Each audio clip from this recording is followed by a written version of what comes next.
اب لام کیونکہ ساکن تھا اس کو آگے ملانے کے لیے اس کے نیچے ہمیں زیر دینی پڑی. تو کیسے پڑھیں گے؟ علی بلو. اسی طرح الاسم تھا، حمزہ وصلی کی جو حرکت ہے وہ یہاں پہ گر گئی. ال کا لام ساکن تھا، اس کو آگے ملانے کے لیے نیچے ہمیں زیر دینی پڑی. تو ہم کیا پڑھیں گے؟ ایلس. ایلس. ٹھیک ہو گیا جی.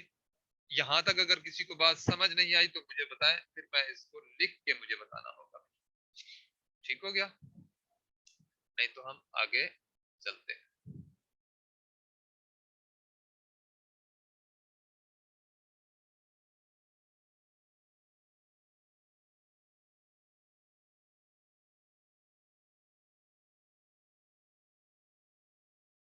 اچھا جی، چلیں جی. جی چلیں، یہ انہوں نے کہا جی لکھ کر بتائیں. چلے میں اب آپ کو سمجھا دیتا ہوں. لکھ دیکھیں، ابن ہے نا،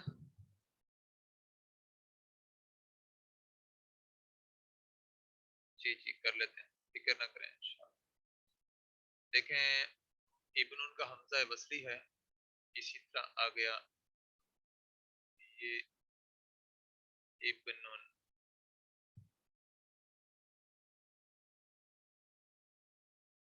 ابن ہے، ٹھیک ہو گیا. اب ہم چاہتے ہیں اس کے ساتھ جو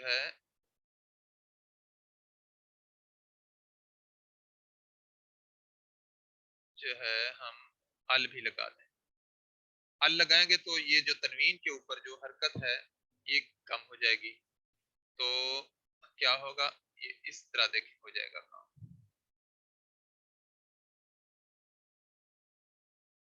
لام ساکن، اس کے اوپر حمزہ وصلی کے اوپر زبر ہوتا ہے عمومی طور پر. اچھا، اب جو ہی حمزہ وصلی کو پتہ چلا کہ پیچھے سے ال کا لام ساکن آ گیا ہے، ٹھیک ہے، تو اس نے کیا کیا؟ اپنی حرکت گرا دی. اب یہ خالی ہو گیا نا ال. اب دیکھیں لام کا لام ساکن، آگے با ساکن. لیں جی، کوئی پڑھ کے ذرا کوشش کرے پڑھنے کی. پڑھا جا سکتا ہے تو پڑھنے کے لیے دیکھیں نا ال. رک گئے نا ہم. اب ہمیں وہ والا قاعدہ سامنے رکھنا ہوگا جو میں نے آپ کو بتایا کہ کوئی ساکن حرف جب ہم آگے ملائیں گے تو اس کے نیچے زیر دے کر ملا دیں. اب پڑھ کر ذرا غور کریں. اب ہم پڑھ سکتے ہیں نا علی بدو.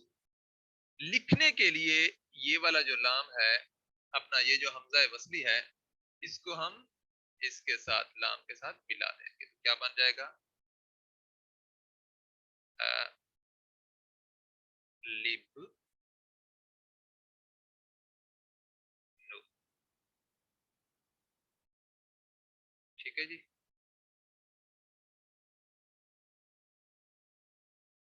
ہاں جی، اب بتائیں بات سمجھ آ گئی ہے؟ لب نو. ماشاء اللہ. چلیں جی.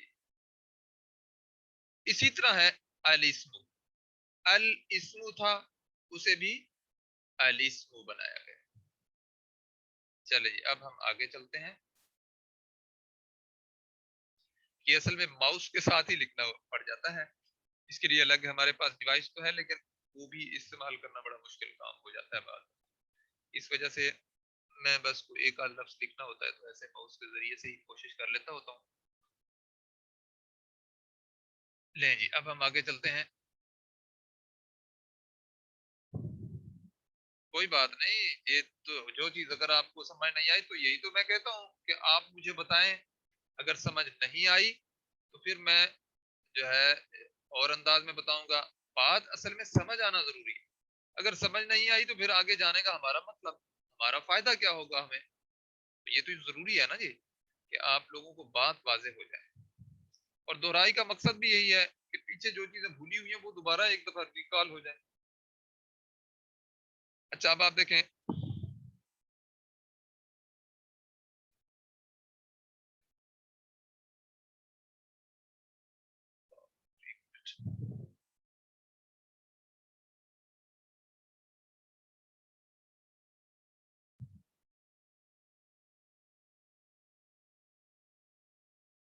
میرے سے کہیں غلط جگہ پہ کلک ہو گیا ہے. تو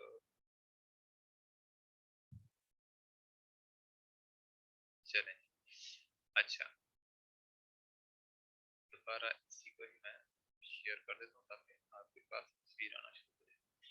اب آپ دیکھیں اس کی ایک ہم بس مشق کریں گے. دیکھیں خبز و ماء، یہ کیا ہے؟ خبز و ماء. تو ہم نے آگے پڑھا کیا تھا؟ تنوین کے بعد اگر واو حروف، یعنی واو کیونکہ حروف یرملون میں سے ہے، خبز و ماء ان کی بجائے خبز و ماء. ترجمہ کیا ہوگا؟ ایک روٹی اور کچھ پانی. تو تجزیہ ہم نے کرنا تھا کہ جو معطوف علی ہے وہ رفع کی حالت میں ہے، تو معطوف الی بھی رفع کی حالت میں ہے. معطوف علی واحد ہے تو اپنا جنس کے اعتبار سے مذکر ہے، تو اس سے پہلے جو خبزن ہے یہ بھی مذکر ہے. اچھا معطوف علی جو ہے واحد ہے تو معطوف الی بھی واحد ہے. معطوف علی اگر نکرہ ہے تو معطوف الی بھی نکرہ ہے. تو اس اعتبار سے دیکھیں چاروں پہلوؤں کے اعتبار سے جو ہے برابر ہو گیا. لیکن جنس کے اعتبار سے میں نے آپ کو بتایا کبھی کبھی جو ہے یہ میچ نہیں کرتا. خبز و ماء، ایک روٹی اور کچھ پانی. اسی طرح الخبز والماء. اب الخبز جب ہم نے پڑھا تو پہلے تنوین نہیں تھی. الخبز زا کے اوپر تنوین نہیں ہے نا، ایک حرکت بچ گئی ال لگانے کی وجہ سے. تو اب ہمیں ادغام کا قاعدہ یہاں پہ لگانے کی ضرورت نہیں پڑی. دیکھیں الخبز والماء، روٹی اور پانی. ٹھیک ہو گیا. چلے جی یہ تو ہماری ہو گئی اس کی پریکٹس. اب ہم آگے ایک اور مرکب دیکھتے ہیں، وہ کیا ہے؟ مرکب توصیفی. ان کے اب ہم نے قواعد دیکھنے ہیں، پہلے ساری ہم پریکٹس الحمدللہ کر چکے ہیں. مرکب توصیفی ہے تو مرکب توصیفی کے اندر کم از کم دو اجزاء ہوتے ہیں. اس میں سب سے پہلی چیز کیا ہے؟ موصوف، اور دوسرا اس کی صفت. سب سے پہلے چیز کیا ہے؟ موصوف، اور دوسری اس کی صفت. اچھا عربی کے اعتبار سے جو ہے موصوف پہلے آتا ہے اور صفت بعد میں آتی ہے. جب ہم ترجمہ کریں گے تو اس کا بالکل ترجمہ الٹ کر کے کریں گے، یعنی صفت کا ترجمہ پہلے لکھیں گے اور موصوف کا ترجمہ بعد میں لکھیں گے. ٹھیک ہو گیا. اچھا دیکھیں الرجل، یہ کیا ہے؟ موصوف ہے. الصالح اس کی صفت ہے، یعنی اچھا ہونا، نیک ہونا اس کی صفت ہے آدمی کی. اب جب ہم صفت کا ترجمہ کریں گے تو اسے پہلے لے آئیں گے اور موصوف کا ترجمہ بعد میں. تو ترجمہ کیا ہوگا؟ نیک مرد. اب رجل کا مطلب مرد اور الصالح کا مطلب نیک. اچھا اردو میں اگر آپ دیکھنا چاہیں تو دیکھیں صرف پہلے آئی اور موصوف بعد میں آیا. خوبصورت صفت ہے کس کی؟ لڑکے کی، خوبصورت لڑکا. اسی طرح نیک ہونا صفت ہے کس کی؟ مرد کی. یہاں پہ نیک صفت ہے مرد. تو ترجمہ ہم نے الٹ کر کے کیا. اچھا اب بہت اہم بات اس کے اندر کیا ہے، اس کا مرکب توصیفی کے اندر، کہ جو صفت ہے وہ چاروں پہلوؤں کے اعتبار سے موصوف کے تابع ہوتی ہے عمومی طور پر. ٹھیک ہے جی. صفت چاروں پہلوؤں کے اعتبار سے موصوف کے تابع ہوتی ہے. یہ بات ذہن نشین کر لیں اچھے طریقے سے. پھر سن لیں مرکب توصیفی کے دو اجزاء ہیں کم از کم. اس میں سے پہلا موصوف اور دوسرا اس کی صفت ہوتی ہے. صفت جو ہے چاروں پہلوؤں کے اعتبار سے موصوف کے تابع ہوتی ہے. ٹھیک ہو گیا. صفت وہ اسم ہے جو کسی اسم کی تعریف بیان کرے، اور موصوف وہ اسم ہے جس کی تعریف بیان کی جائے.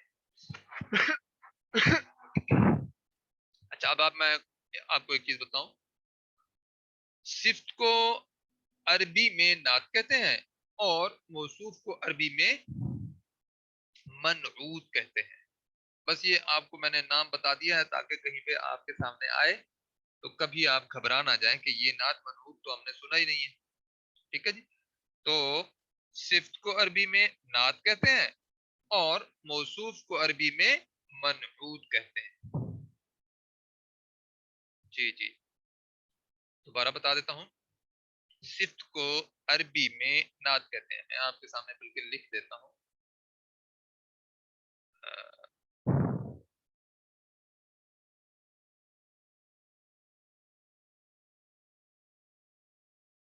ٹھیک ہے جی. نعت نعت اور منعوت.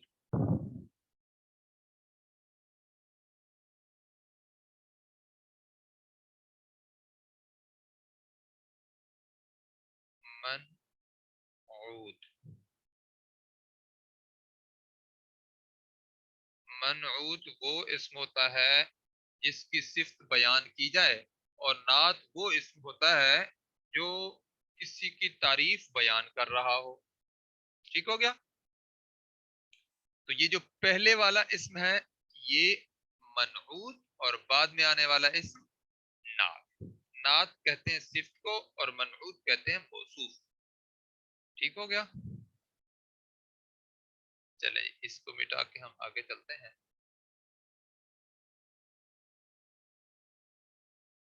جی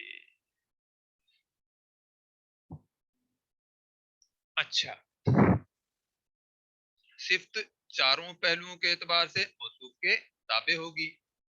ایک ہم مثال یہاں پہ دیکھ لیتے ہیں. چاروں پہلو میچ کر کے دیکھ لیتے ہیں. دیکھیں صفت چاروں پہلوؤں کے اعتبار سے موصوف کے تابع ہے. اگر موصوف رفع کی حالت میں ہوگا تو صفت بھی رفع کی حالت میں ہوگی. اگر موصوف واحد اپنا جنس کے اعتبار سے مذکر ہوگا تو اس کی صفت بھی مذکر ہوگی. اچھا اگر موصوف عدد کے اعتبار سے واحد ہوگا تو اس کی صفت بھی واحد ہوگی. اچھا اگر موصوف عدد کے اعتبار اپنا وسعت کے اعتبار سے نکرہ ہوگا تو اس کی صفت بھی نکرہ ہوگی. تو اب آپ دیکھیں چاروں پہلوؤں کے اعتبار سے صفت موصوف کے تابع ہے. ترجمہ کیا ہوگا؟ رجل صالح ایک نیک آدمی. ٹھیک ہو گیا. الرجلین الرجلین الصالحین دو نیک آدمی. ٹھیک ہو گیا. کیونکہ یہ تثنیہ ہے. تثنیہ کا مطلب دو. دو نیک آدمی. اچھا ایک اور بہت اہم بات ہے وہ ذہن نشین کر لیں. اب اس کا یعنی آخری میں قاعدہ آپ کو بتا رہا ہوں وہ کیا ہے. اگر موصوف جو پہلے والا اسم ہے موصوف غیر عاقل کی جمع مکسر ہو تو اس کی جو صفت ہے وہ واحد مؤنث آئے گی. اگر پہلے والا اسم جو منعوت کہلاتا ہے موصوف غیر عاقل کی جمع مکسر ہو تو اس کی جو صفت ہے وہ واحد بھی ہوگی اور مؤنث بھی ہوگی. ٹھیک ہو گیا. واحد مؤنث آئے گی. یعنی اگر یہاں پہ پہلا جو اسم ہے وہ مذکر ہے تو اس کے بعد جو اس کی صفت ہے وہ اب مذکر نہیں ہوگی بلکہ مؤنث ہوگی. اچھا اگر پہلا جو اسم ہے وہ جمع ہے اور ہے غیر عاقل کی جمع مکسر تو اس کی جو بعد میں آنے والی صفت ہے اب اسے فالو نہیں کرے گی. اب مؤنث آئے گی. ٹھیک ہے. واحد بھی ہوگی اور مؤنث بھی آئے گی. یہ اس کی ایکسیپشن ہے. ایسے سمجھیں اپنا اقلام جمیلتن. اقلام جمیلتن. تو اقلام کیا ہے؟ موصوف. اور جمیلتن کیا ہے؟ اس کی صفت. اور اقلام دیکھیں غیر عاقل کی جمع مکسر ہے. اب آپ مجھے بتائیں کسی کو اگر عاقل یا غیر عاقل کا پتہ نہ ہو تو وہ بھی میں بتا دوں. جی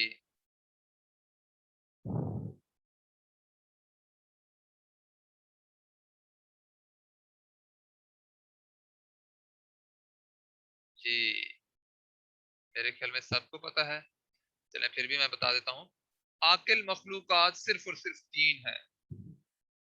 انسان جنات اور فرشتے. اور